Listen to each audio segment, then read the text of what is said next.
Assalamualaikum warahmatullahi wabarakatuh guys. Kembali lagi bersama saya orang lembur dari ujung negeri Anta Beranta dan Bung Daeng Wahidin dari Ya, aktivis buruh ya PPMI. Nah, Bung Daeng ya, ini memang tahun baru yang paling fenomenal ya. Ya, yes. detik-detik akhir tahun yang paling fenomenal menuju berapa jam lagi sih menuju tahun baru itu?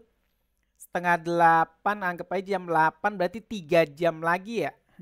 Tahun Tiga 4 jam atau lagi empat lah. empat empat jam lagi ya, 4,5 jam lagi menuju Ya, tahun baru. Dengan hitungan jam kita akan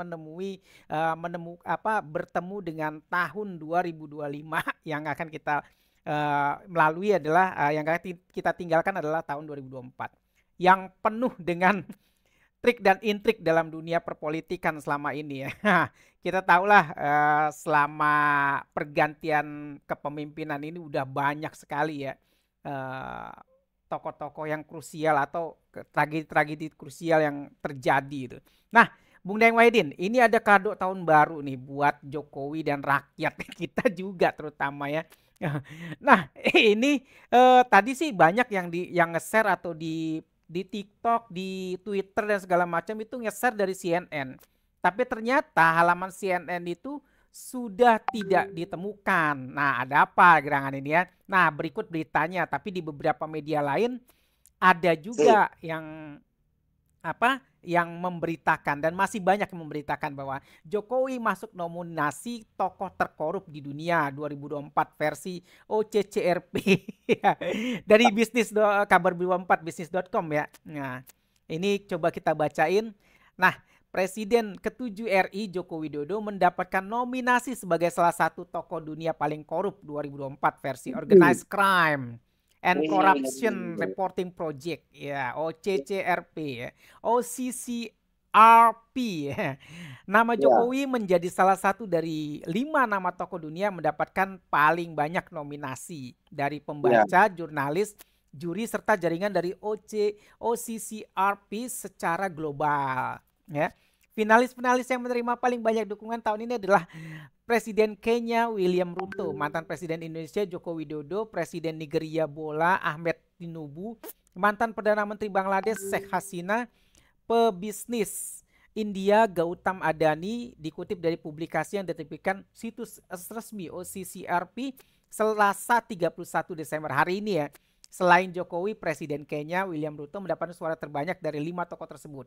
Lebih dari 4.000 orang menuliskan nama Ruto untuk dinominasikan sebagai orang terkorup 2024. Ya. Nah, latar belakangnya sih katanya warga Kenya tuh marah ya atas pemerintahan yang korup ya. Pemuda di Kenya bahkan menggelar aksi demonstrasi selama berminggu-minggu pada Juni dan Juli 2024. Ya, kalau kita demo di sini ya kita harus berhadapan dengan kita harus berhadapan dengan ya tahu lah ya namanya parcok ya.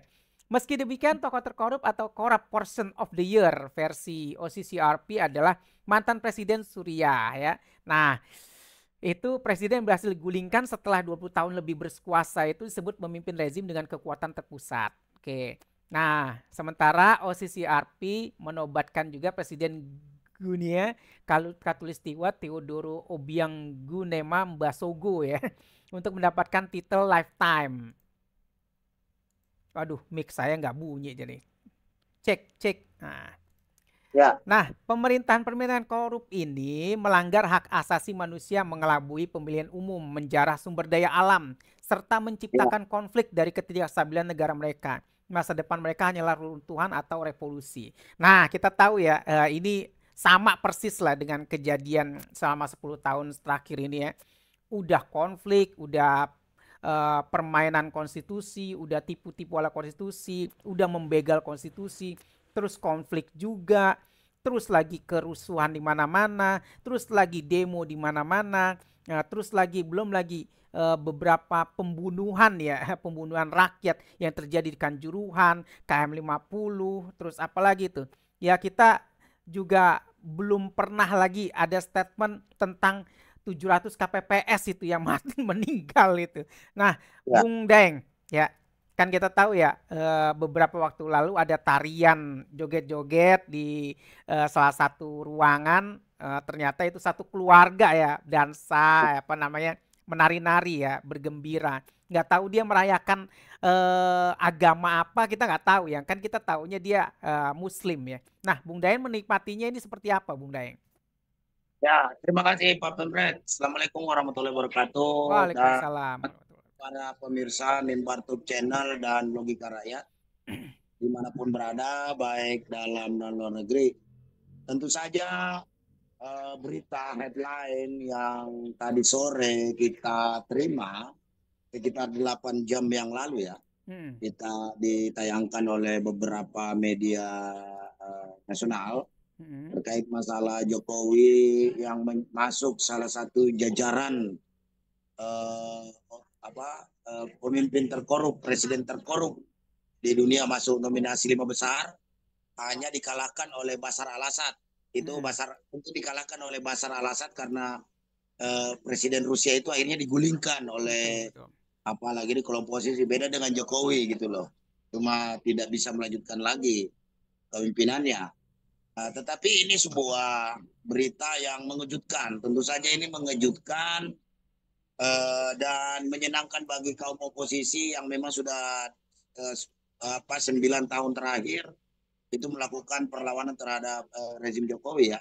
Tetapi juga sekaligus berita yang memilukan sekaligus memalukan bagi bangsa Indonesia, karena ini menjadi catatan sejarah bahwa ternyata presiden ke-7 Indonesia ini ternyata masuk dalam jajaran pemimpin terkorup, 5 besar pemimpin terkorup di dunia, bersama dengan presiden dari Kenya, dari Bangladesh yang digusur juga itu kan. Betul. Dan ini masa kita disetarakan dengan negara-negara yang menurut saya ya sebenarnya tidak sepadan dengan Indonesia. Tentu saja berita yang amat memalukan ini menjadi potret bahwa bagi orang-orang yang selama ini mendukung Jokowi, itu harusnya kalian itu benar-benar menyesali perbuatan Anda. Ya kan, apakah itu politisi, anggota DPR, aktivis, ya kan? Ini terbukti bahwa yang melakukan apalagi ini penilaian ini atau survei ini atau apalagi ini polling lah atau seperti apalah, adalah organisasi organisasi kejahatan dan korupsi reporter dari wartawan seluruh dunia gitu loh. Oke. Dan tentu saja independensinya tidak perlu diragukan lagi. Betul. Ya kan, kalau di Indonesia selama Jokowi berkuasa mungkin masih saja bisa dibantu oleh buzzer, media-media yang dibayar seperti CNN. Belum lama juga dia ngupload tentang berita ini, sekarang di take down. Gimana sih? Jangan ini jurnalis-jurnalis kita ini kayaknya memang tidak bisa menjaga independensi jurnalis untuk memberikan berita yang sebenarnya kepada rakyat Indonesia. Tentu saja ya kita juga kecewa lah dengan CNN Indonesia yang apalagi ini saya pikir tidak profesional dalam menjalankan aktivitasnya sebagai media yang harusnya pada data-data, fakta-fakta kebenaran yang ada. Itu jelas kok sumbernya dari Organized Crime and Corruption Reporting, apalagi ini project gitu kan, OCCRP gitu kan. Ini jelas, ngapain lagi? Untuk apa lagi takut-takut lagi minta di take down? Jangan-jangan ya pimpinan redaksi CNN dapat biaya take down nih. Curiga kita ini kan. Nah, maka dari itu, bahwa apa yang kita lakukan selama 9 tahun terakhir, mendesak, mengkritisi Jokowi terkait berbagai macam kebijakannya yang amat tidak pro dengan rakyat, ya kan? Dan bahkan bisa dibilang awal-awal 2019 kita gaungkan agar Jokowi udah mundur sajalah sebagai presiden. Di awal-awal pemerintahan dia, kepemimpinan dia 2019, kita sudah menggaungkan mundurkan Jokowi, termasuk beberapa kali kita lakukan gugatan-gugatan di pengadilan negeri maupun Mahkamah Konstitusi terkait kebijakan Jokowi ini. Akhirnya semua terbukti sudah bahwa kekuasaan yang menindas, artinya kekuasaan yang memang ingin terus berkuasa, artinya itu memang selalu seiring sejalan dengan kegiatan-kegiatan korupsi yang masif sekali. Jadi janji-janji Jokowi ingin memberantas korupsi itu omong kosong semua. Betul, betul. Ternyata korupsi-korupsi ini bukan untuk dituntaskan oleh Jokowi, Betul, betul. tetapi ternyata hanya digunakan sebagai bargaining politik kepada Hmm. lawan-lawan politiknya. Bagaimana membunuh karakter lawan politiknya, bagaimana memberikan ancaman terhadap lawan-lawan politiknya yang tidak sejalan dengan apa yang menjadi pikiran-pikiran dia, gitu loh. Jadi dia jadikan alat untuk mengancam lawan politiknya, sehingga ya seperti kita ketahui kan.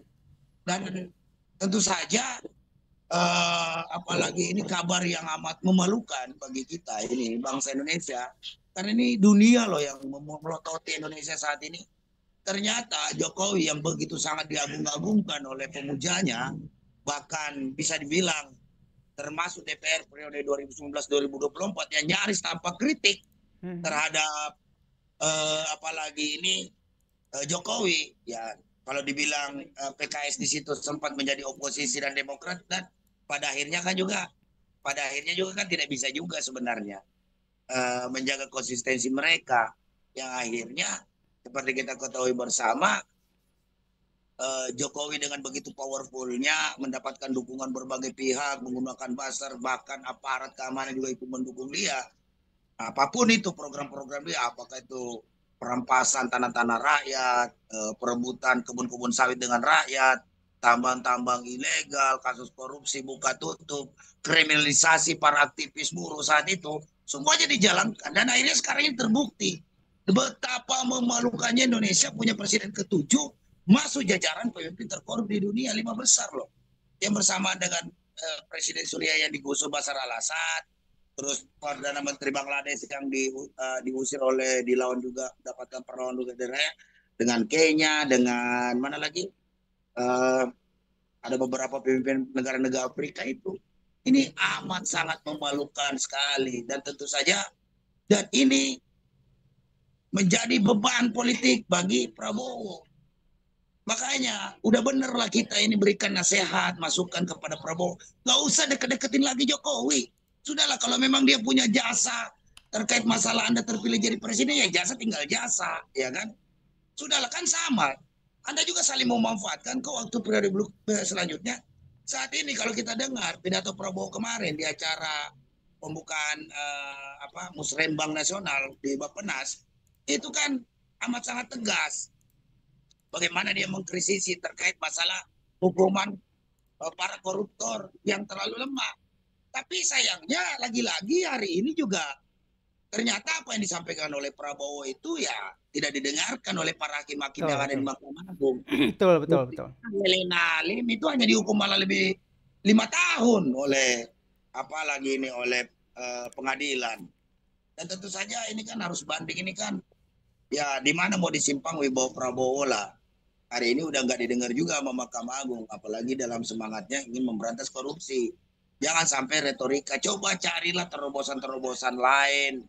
Bagaimana caranya agar keseriusan Prabowo, kekecewaan Prabowo dalam hal menyaksikan bagaimana hukuman yang diberikan kepada koruptor yang sudah jelas-jelas merugikan negara sampai 300 triliun itu benar-benar bisa terrealisasikan dan tidak menjadi apalagi olok-olok di tengah masyarakat, olok-olok bagi netizen.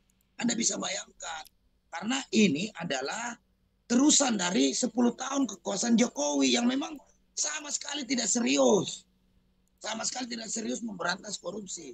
Bahkan cenderung Jokowi itu malah melegitimasi bagaimana para penegak-penegak hukum ini mempermainkan hukum, bekerjasama, bernegosiasi, berkompromi dengan para koruptor.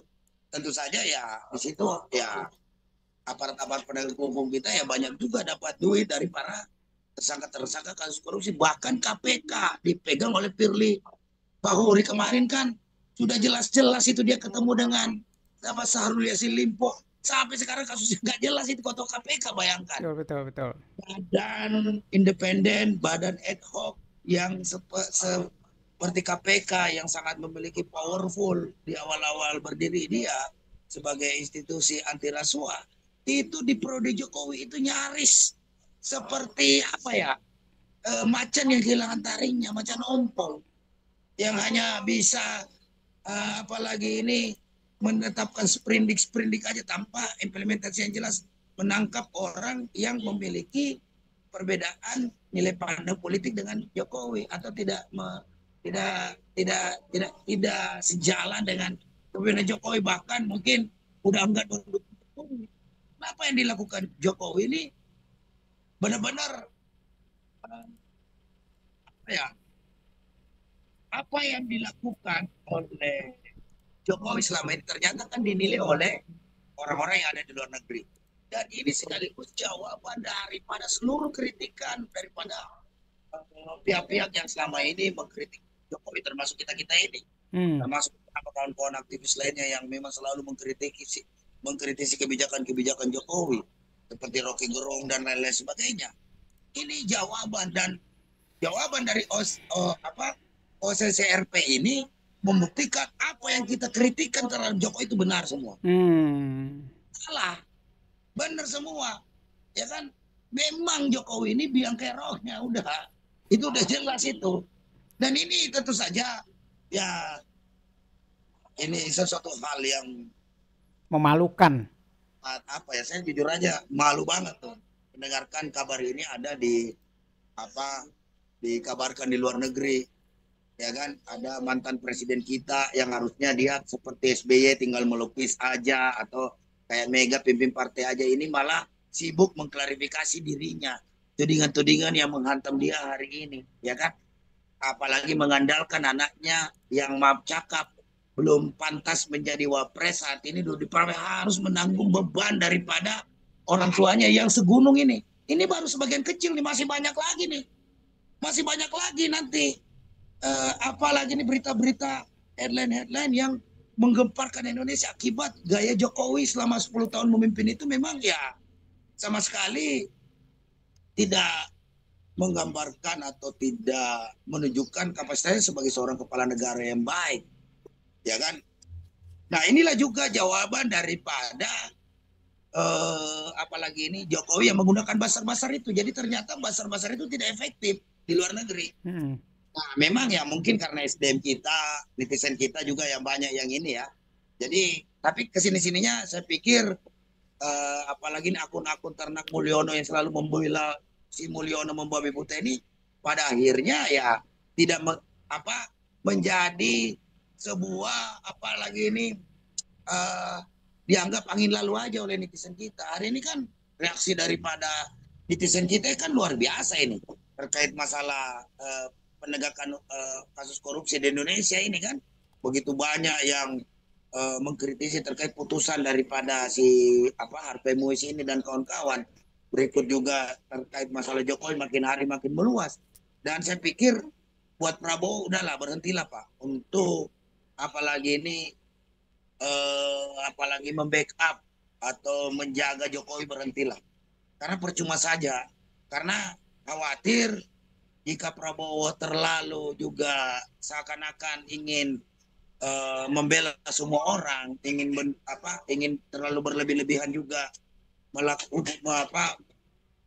membuat tindakan-tindakan sebagai bentuk ucapan terima kasih terhadap Jokowi yang ikut membantu memenangkan dia di Pilpres 2024 yang lalu. Pada akhirnya Pak Prabowo harus berpihak kepada rakyat atau berpihak kepada oligarki kekuasaan sebelum dia, artinya Jokowi. Hari ini kan mengamati bahwa ya ada 2 matahari, bahkan 3 matahari di Indonesia. Ada Gibran, ada Jokowi, ada Prabowo. Lah, untuk apa Anda dilantik menjadi presiden kalau dalam hal pelaksanaannya orang melihat ini masih ada 3 matahari? Harusnya di Indonesia hanya 1 matahari.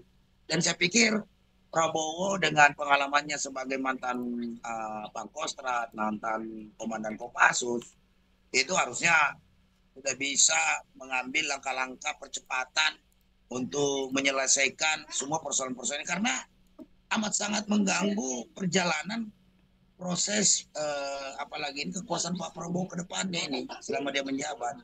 Dan ini amat berbahaya. Jangan sampai, kemarin juga Prabowo udah bilang menasehati kepada para bawahannya, para pembantu-pembantunya, para menteri-menterinya termasuk gubernur dan bupati. ayo kita beres-beres. Ini kata Prabowo nih, ayo kita segera membersihkan diri kita. Rakyat kita ini makin hari udah nggak kayak masyarakat kita 20-30 tahun yang lalu. Rakyat kita hari ini cukup cerdas. Mari kita bersih-bersihkan diri sebelum rakyat membersihkan kita. Ya ini kan dia tangkap bahwa ada makin hari gerakan perlawanan rakyat terhadap ketidakadilan, terhadap apalagi ini persoalan ekonomi yang memiskinkan rakyat selama kegagalan 10 tahun Jokowi berkuasa inilah hari ini sudah terus bergeliat gitu loh. Ya kan? Terus bergeliat, terus berkembang, terus membesar gitu loh. Ya kan? Ya, ini Prabowo udah bisa membaca itu. Nah, pada akhirnya ya dalam kesempatan ini kita minta aja udah Prabowo cuekin aja sementara lah itu siapa itu Jokowi itu nggak usah. Anda ini kan presiden rakyat Indonesia bukan presidennya Jokowi saja. Ya Anda harus benar-benar berhikmat kepada rakyat. Udahlah, berpihaklah kepada rakyat karena kalau memang tindakan itu perlu diambil ada hukuman buat Jokowi. Ya itu kan akibat perbuatan Jokowi gitu loh. Yang wajar dihukum dan pantas dihukum. Termasuk juga misalnya Fufu Fafa, ya kan? Praktek-praktek yang hari ini sudah mulai membuka, apalagi sudah ada apalagi ini indikasi ancaman dari Hasto dan kawan-kawan untuk membuka bukti-bukti dan fakta-fakta yang ada terkait masalah Jokowi dan keluarganya. Ya udah dieksekusi aja Pak. Ya kan nggak usah lagi dilindungi-lindungi, untuk apa dilindungi? Karena rakyat Indonesia hari ini sedang menonton semua, memotret semua apa yang sedang kondisi terjadi hari ini. Nah, ditambah lagi terakhir ini tadi, hasil daripada survei yang dilakukan oleh organisasi kejahatan dan korupsi daripada para jurnalis yang ada di tingkat internasional ini sudah memasukkan nominasi ada 5 besar pemimpin negara terkorup di dunia, salah satunya Jokowi. Ya, untuk apa lagi Pak kalau Anda membela-bela lagi apalagi ini Jokowi tentu saja ya memalukan lah nama Prabowo di tingkat internasional. Apalagi Anda bilang disaksikan ketika Anda berkunjung ke luar negeri, begitu banyak negara-negara luar merespon Indonesia karena kepemimpinan Pak Prabowo, menghormati Pak Prabowo, bahkan disambut seperti raja di Uni Emirat Arab, diterima oleh Raja Charles III. Itu nanti kalau Anda masih bela-bela Jokowi, nanti pandangan itu sirna dan hilang gitu loh. Ya sudah, itu kan karena perbuatan Jokowi, biarin aja dia sendiri yang menanggungnya. Betul, Masa betul, Jokowi yang berbuat betul, Prabowo harus yang nanggung? betul, betul, betul. Gitu loh. Ya kan? Ya kan siapa yang berbuat, dia yang bertanggung jawab. Kan mestinya begitu. Ya kan siapa yang berbuat, dia yang bertanggung jawab. Jadi maka dari itu apa yang dilakukan oleh Jokowi selama 10 tahun ini yang begitu mendapat kumpulan dari buruh, mahasiswa, aktivis, ormas dan sebagainya, terbukti sudah bahwa benar adanya bahwa memang Jokowi ini presiden brengsek lah gitu loh. Ya kan memang tidak ada keseriusannya untuk ingin memberantas korupsi, bahkan melegitimasi korupsi untuk bagaimana dia bisa berkuasa powerful di negeri ini dengan menggunakan kasus-kasus korupsi ini sebagai bargaining position aja, bargaining politik aja, agar dia tetap bagaimana caranya bisa menekan lawan-lawan politiknya. Dan alhamdulillah tentu saja ya kita apalagi ini berterima kasih dengan situasi akhirnya rencana 3 periode tidak terjadi kan, tidak terwujud. Hari ini masyarakat fokus terhadap perlawanan terkait masalah PSN, terkait masalah PIK 2 yang dimana Jokowi ini memberikan cek bagus sekali kepada para oligarki untuk menguasai tanah-tanah rakyat, kasus di Rempang seperti apa. Nah ini semua menjadi PR Pak Prabowo untuk segera menyelesaikan persoalan. Bertambah terus. Kalau Prabowo terlalu mengulur-ulur waktu, sementara persoalan bangsa ini setiap hari semakin bertambah, maka saya khawatir nanti jangan sampai persoalan terlalu banyak menumpuk Pak Prabowo tanpa ada eksekusi. Pada akhirnya nanti ya rakyat Indonesia yang tiba saatnya ketika si miskin ini tidak bisa makan kecuali hanya si kaya aja yang dia makan. Nah ini yang bahaya ini. Betul, betul, betul, betul. Ini yang harus kita apalagi ini berikan masukan kepada Prabowo untuk segera mengambil tindakan tegas saja lah. Pengadilan bersihkan itu oknum-oknum hakim.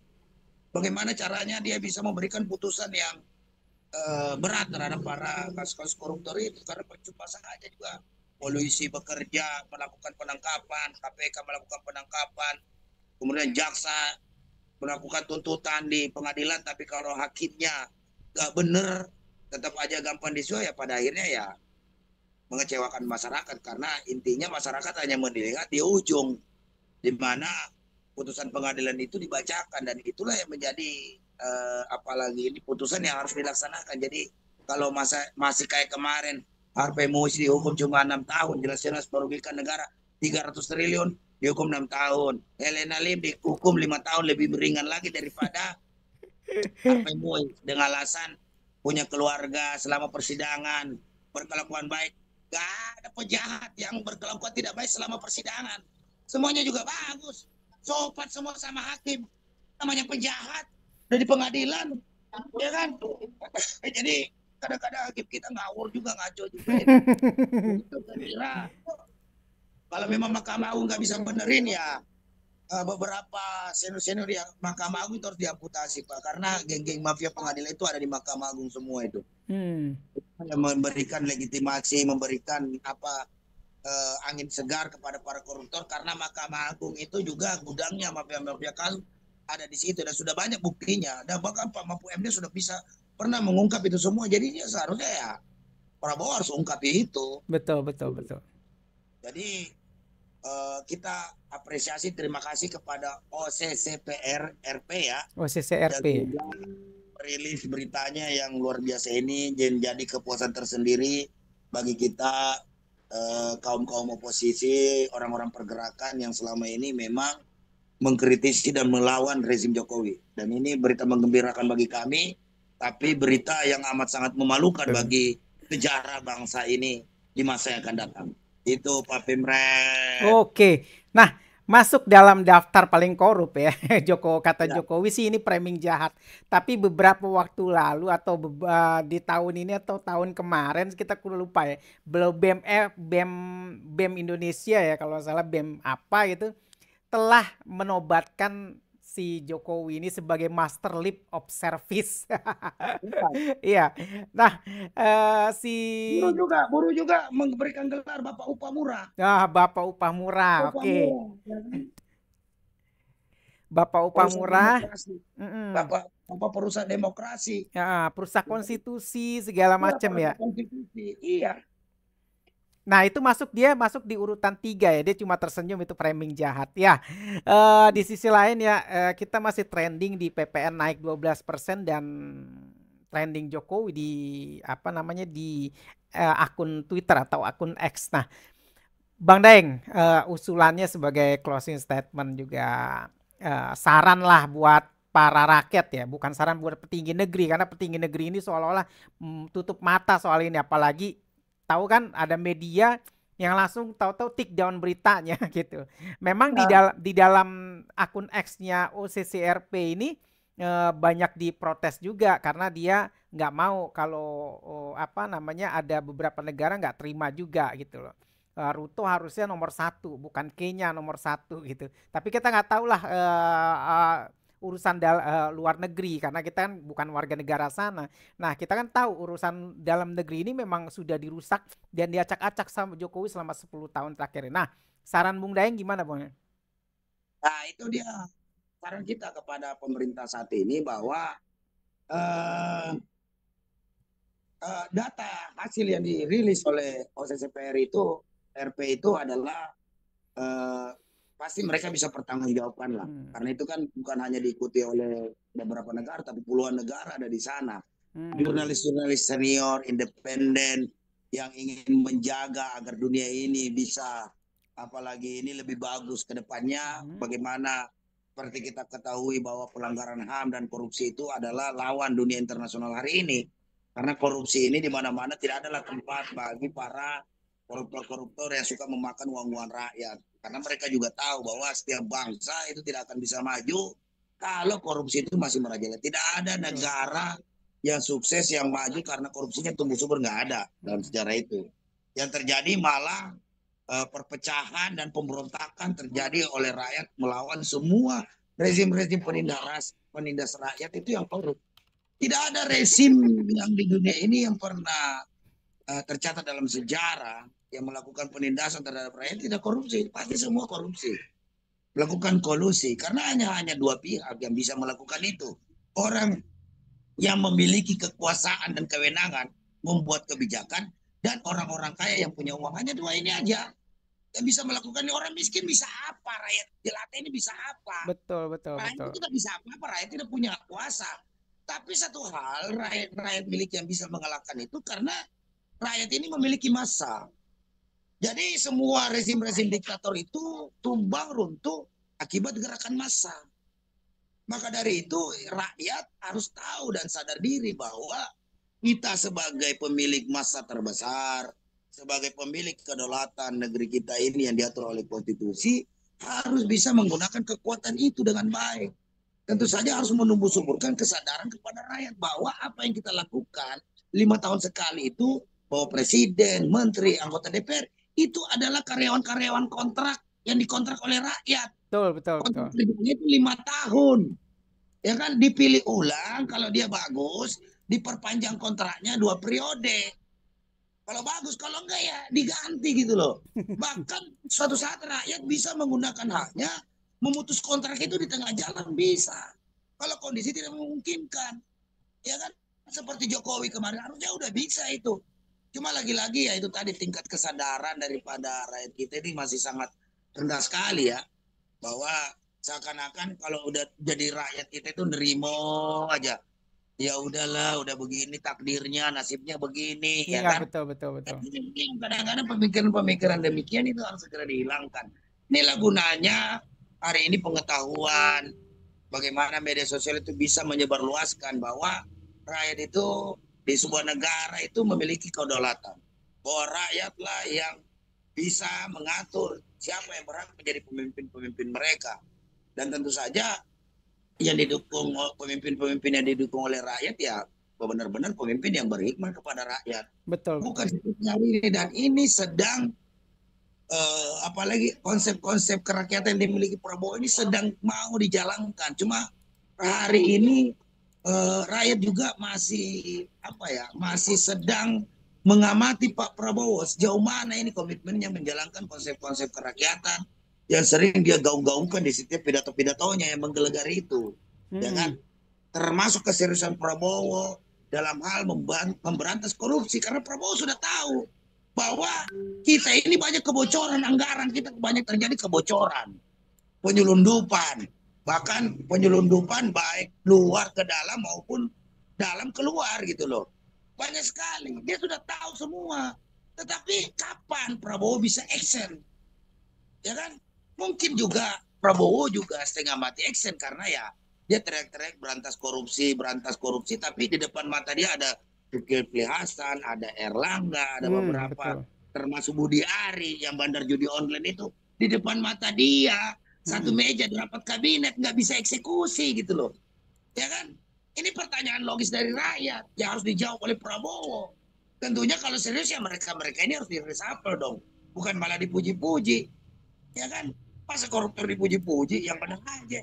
Masa bandar judi online dipuji-puji, ya kan? Betul, Masa betul. emang udah nggak ada gitu loh kader-kader, apalagi ini anak bangsa yang selevel dengan mereka, termasuk masalah Sri Mulyani. Sri Mulyani juga ini harus diganti.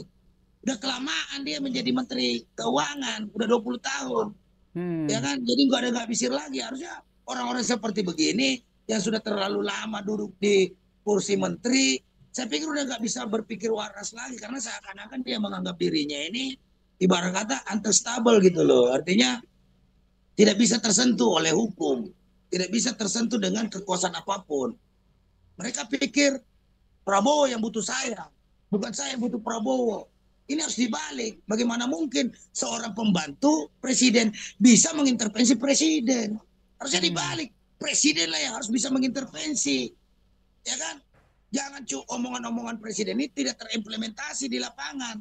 Seperti pengadilan kemarin yang baru saja apalagi ini presiden mau perangi koruptor dengan mengkritik tentang bagaimana amat sangat rendahnya hukuman kepada Harvey Muiz. Sekarang kita dengar lagi berita Helen Halim cuma dihukum 5 tahun dengan kasus 300 triliun. Jadi untuk apa jadi presiden kalau nggak didengerin? Apa Prabowo kurang ganas, kurang garang, atau karena semangat ingin menjatuhkan semua kekuatan sehingga Prabowo ini kayak dianggap angin lalu aja oleh para pembantu-pembantunya, oleh bawah-bawahannya, ataukah memang lingkaran-lingkaran mafia-mafia koruptor ini memang udah terlalu jauh mencengkram dasar negeri kita ini sehingga amat sangat sulit untuk dikalahkan atau sulit dilawan. Sementara jelas-jelas korbannya rakyat Indonesia makin hari makin menjerit-jerit aja. Tambah lagi PPN naik 12%. Ya kan? Ini belum Betul. naik PPN, harga udah naik. Gimana kalau tanggal 1 Januari nanti PPN udah diberlakukan dengan alasan bahwa itu ada perintah undang-undang. Ya kalau perintah undang-undangnya salah ya dirubah dong. Bukan malah diterusin. Enak aja tuh Jokowi ngomong. Betul, betul, Itu betul. kan PPN udah disahkan oleh pemerintah dan DPR. Mau ya dijalankan aja. Itu kan amanah undang-undang. Mau yang lu undang-undang yang tidak pro dengan rakyat. Kalau undang-undang tidak pro dengan rakyat ya diubah dong. Ya kan giliran perampasan aset nggak dikelar-kelarin, nggak diberes-beresin ya. Begini jadinya ini negara. Jadi kedepannya Pak Prabowo harus lebih tegas aja lah. Jangan mau diayun-ayun dipermainkan oleh siapapun. Kalau memang Anda merasa sebagai seorang presiden yang sudah disumpah untuk menjalankan konstitusi, menjalankan amanah Undang-Undang Dasar 45, laksanakanlah dengan secara sebaik-baiknya gitu loh.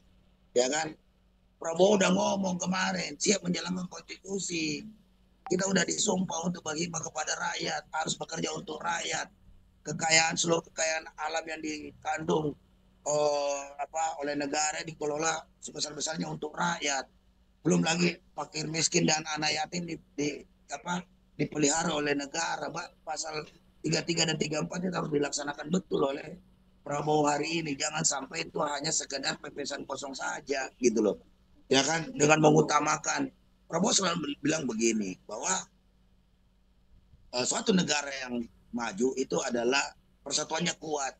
Persatuan kuat itu harus dilihat persentasenya. Mayoritas bersatu. 80% bersatu. 90% kelompok-kelompok yang ada di suatu negara itu bersatu.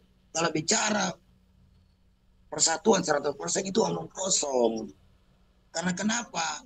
Kondisi yang dialami oleh Prabowo hari ini akibat daripada kegagalan Jokowi memimpin selama 10 tahun ini banyak sekali menciptakan kejadian-kejadian yang tidak berperi kemanusiaan dan tidak berperi keadilan. Kalau kedua unsur peri keadilan dan peri kemanusiaan dan peri keadilan ini tidak terpenuhi, mustahil tercipta persatuan Indonesia.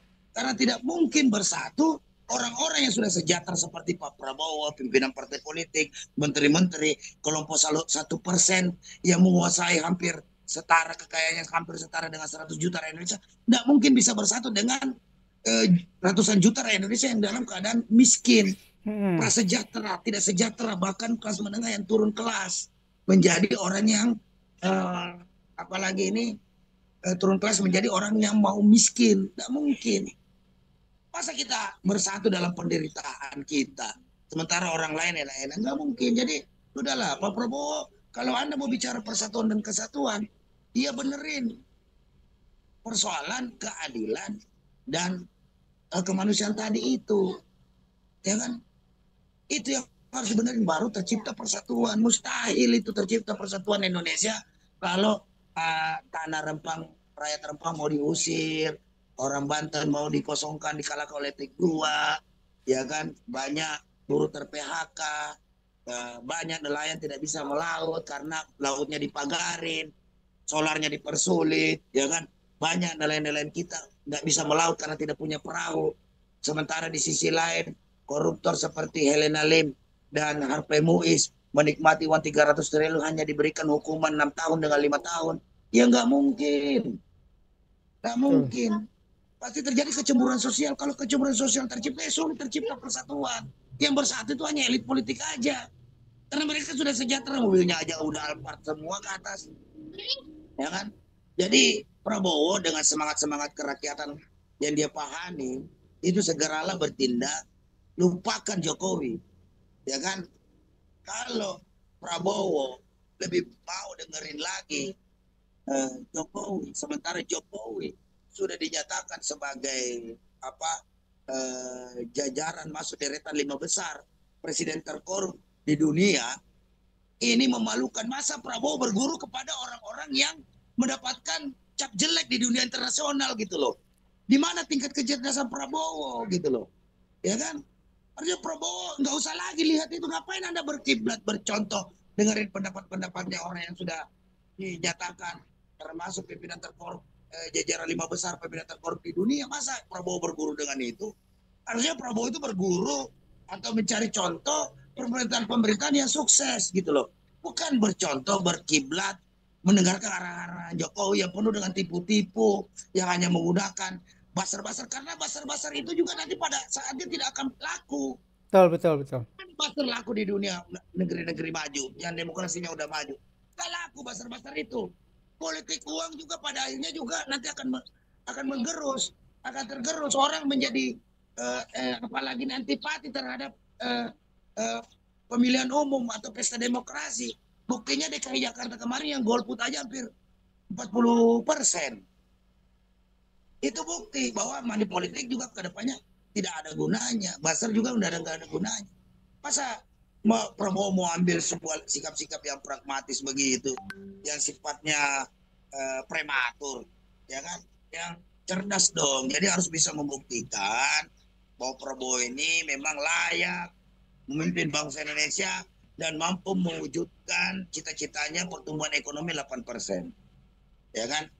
Ya jangan cuma berdasarkan dengan pesan Bung Karno, gantungkanlah cita-citamu setinggi langit.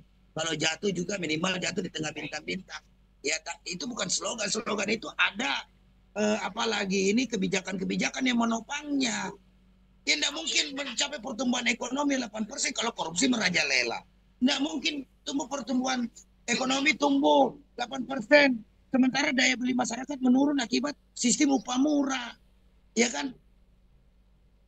Pajak PPN 12%. Nilai pajak kita sama, baik si kaya dengan si miskin sama semua menanggung PPN 12%. Sementara orang kaya enggak. Harusnya yang digedein itu pajak penghasilan. Orang-orang yang pajaknya 10 miliar ke atas, ya pajaknya dinaikin 20-30% gitu loh. Ya kan? Itu yang harusnya dilakukan oleh Prabowo ke depan. Ya bagaimana membangun apalagi kebijakan yang berkhidmat kepada rakyat, berdayakan rakyat, sehingga pengangguran kita itu makin berkurang, bukan seperti hari ini. Penyelundupan banyak terjadi sehingga banyak pabrik-pabrik tekstil kita tutup. Ya kan? Banyak penyelundupan narkoba terjadi sehingga mengakibatkan generasi muda kita, generasi yang banyak terjebak dalam urusan narkoba. Ya kan? Kemiskinan merajalela, kriminalisasi meningkat. Aparat hari ini tidak bisa bertindak tegas karena terlalu banyak persoalan dialami oleh institusi-institusi aparat keamanan, baik itu kepolisian, kejaksaan, pengadilan. Semua banyak skandal yang dibikin. Terus dari mana memulainya? Memulainya dari tindakan Prabowo untuk benar-benar melakukan tindak tegas. Yang aneh-aneh pecat. Menteri yang tidak mau menjalankan perintah Bapak udah resapel. Itu harus begitu. Kalau Anda setiap pidato-pidato Anda dalam hal mendukung apalagi ini aspirasi rakyat, mau mendengar aspirasi rakyat tidak dijalankan oleh pembantu-pembantu Anda, pecat aja. Ini malah pembantu-pembantunya manuver, menutup-nutupi, cari pembenaran untuk bagaimana caranya agar ya situasi hari ini masih tetap terjaga. Padahal udah jelas itu penilaian daripada organisasi internasional, Organized Crime Corruption Reporting apalagi ini OCCRP ini, ya kan, reporting project ini, Organizing Crime and Corruption Reporting Project ini membuktikan bahwa Jokowi ini sudah gagal. Kalau sudah gagal, apa yang menyebabkan kegagalan-kegagalan Jokowi itu jangan diulangi, jangan dipakai lagi. Ganti semua. Bedol desa dong. Ya kan? Ini semua karena akibat korupsi, mempertahankan kekuasaan, ngacak-ngacak Mahkamah Konstitusi, ngacak-ngacak Mahkamah Agung, aturan diubah sedemikian rupa agar supaya anaknya ikut-ikutan jadi pejabat yang pada akhirnya membebani anaknya sendiri. Kasihan itu. Anaknya stres. membebani pekerjaan yang memang belum sampai kepada kemampuan dia, hanya untuk menutupi sawat bapaknya aja. Ini ngeri sekali kita ini lihat kondisi bangsa kita ini ke depan ini. Kalau Prabowo tidak segera mengambil tindakan sikap tegas, maka ya kita lihat aja nanti di beberapa bulan ke depan seperti apa nanti modelnya. Ya, Itu. baik, baik, mantap. Nah, Bung Daeng, memang kalau kita terus tegas atau ngasih ya bukan ancaman sih, ngasih peringatan lah ya. Lihat aja nanti kalau begini itu kan udah terus-terusan ya berkali-kali itu dilakukan oleh buruh, mahasiswa, ulama, ya tokoh aktivis segala macam. Tapi buktinya ya rezim ini terus aja berlaku semena-mena terhadap rakyatnya. Dan kita tahu ya, mau mulainya naik PPN itu dilansir ternyata paksaan dari Jokowi. Ya, Iya. sebenarnya kan itu dia itu kan udah mantan presiden, tapi kenapa ikut campur ya? Memang susah nih negara ini. Nah, Bung Daeng, Iya. Nah, terakhir lagi, kalau memangnya nanti PPN sudah pasti naik ya 12% dan beberapa sih katanya nanti listrik itu akan ada diskon segala macam dan buruh juga ada kenaikan gaji dan itu pun tidak sebanding dengan naiknya PPN yang tergerus gitu. Tapi atau juga bisa jadi ini akal-akalan pemerintah untuk ya menutupi bahwasannya lu naik gaji tapi berapa orang aja gitu ya buruh aja segala macam. Nah, tapi ini PPN gue naikin buat nutupinnya lagi. Jadi seolah-olah nggak naik, sebenarnya nggak naik gitu. Nah, Bung Deng, tambahan ya. dikit lah sebagai closing statement terakhir nih. Gimana nanti tindakan yang nyata real terhadap buruh ketika memang sudah nggak mencukupi lagi nih kehidupan ini. Ya, pada prinsipnya ya namanya gerakan-gerakan buruh ya kembali kepada sejarah dia sebagai organisasi buruh yang memang selalu termarginalkan dalam eh, negara kita hari ini, walaupun 78 tahun udah merdeka, tapi kan pada akhirnya buruh-buruh kita ini masih banyak yang masih jauh dari kata sejahtera, ya tidak ada kata lain. Pasti buruh gimana-gimana juga kembali ke gaya konservatifnya, yaitu gaya ya turun ke jalan. Dan kita juga berharap ke depan agar benar-benar Prabowo ini betul-betul mensejahterakan kaum buruh.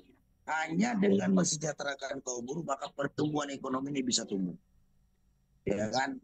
Itu yang pertama. Yang kedua, benar-benar berantas korupsi. Yang ketiga, pungli, apalagi impor-impor ilegal, legal mining, legal apalagi ini uh, apalagi ini persoalan masalah perampokan harta kekayaan negara itu harus segera benar-benar diberantas. Dan tidak lupa aparat penegak hukumnya itu benar-benar dibenerin. Kayak kepolisian, kejaksaan, pengadilan. Saya yakin masih ada pejabat-pejabat kita di kepolisian, kejaksaan, di pengadilan ini yang mencintai negeri ini, masih berjiwa merah putih. Nah, itu harus segera dilakukan dilakukan verifikasi dan dilakukan pendalaman. Ya, sekiranya ada di pejabat-pejabat penegak hukum kita yang sudah tidak merah putih lagi, ya itu harusnya sebaiknya segera saja di diamputasi lah. Ditanya begitu agar kedepannya kalau tidak dibarengi dengan penegakan hukum akan sangat sulit mewujudkan kesejahteraan, target-target daripada perbaikan-perbaikan ekonomi sesuai dengan amanah cita-cita daripada Pak Prabowo itu akan sangat sulit untuk direalisasikan. Karena itu tadi, ya kan, terlalu banyak penjegalnya, terlalu banyak yang jegal akibat oleh kepentingan-kepentingan oligarki, kepentingan-kepentingan pejabat-pejabat korup itu masih bercokol, masih berada di sekitar Prabowo. Itu harus ditaruhkan di sterilisasi. Karena niat yang baik Prabowo belum tentu bisa diimplementasikan dengan baik jika faktor-faktor pendukungnya, sekelilingnya, pembantu-pembantunya itu tidak memiliki visi dan misi yang sama dengan Prabowo.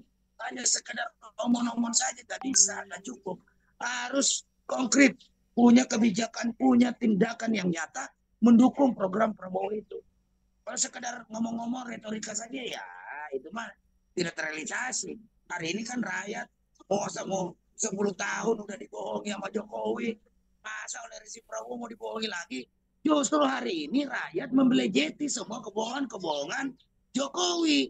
Nah kalau kebohongan-kebohongan Jokowi ini udah dibelejeti oleh rakyat, Prabowo jangan ngulangin.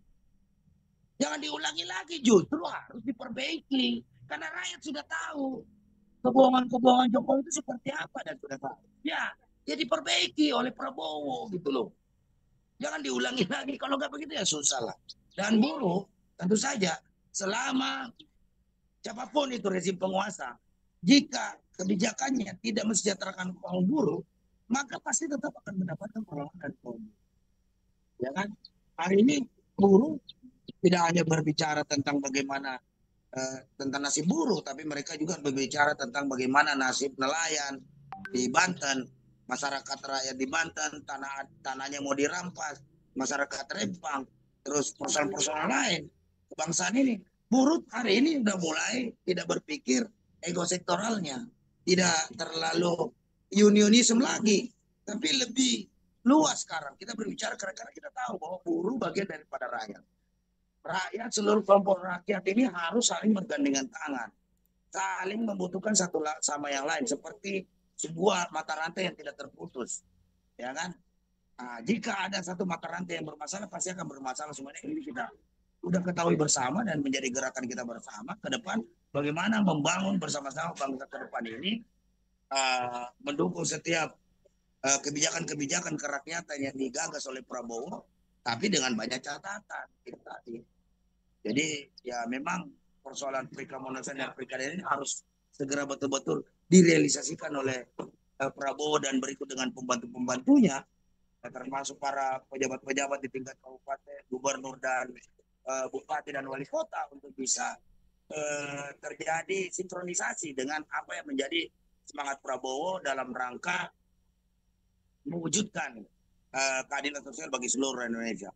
Kira begitu Pak Bim. Oke, Bung Deng. Ya, karena ini sebagian adalah bukti bahwasanya negeri ini nggak baik-baik aja, atau mungkin ya bisa jadi menuju jurang kehancuran. Tapi rakyatnya toh tetap tersenyum dan tetap bahagia karena masih berpikir dapat menerima gratifikasi ya dari para koruptor, yaitu bansos. Ya semoga aja tahun depan ada perbaikan, dan kalau nggak ada perbaikan juga ya wassalam gitu. Kita bisa bilang selamat tinggal negeri ini dari kemakmuran ya dan menuju jurang kehancuran. Nah, mungkin konten kita ini sebagai nasihat sekaligus juga mengajak rakyat untuk berpikir cerdas ya. Gimana kita ke depannya ini harus memilah atau memilih para pejabat kita yang, atau bisa mengkoreksi ya para pejabat kita yang semakin di luar batas. Baik guys, sekian dari kita berdua dari Ujung Negeri Antah Berantah bersama saya Orang Lembur dan Bung Daeng Wahidin ya. Sekian, wassalamualaikum warahmatullahi wabarakatuh.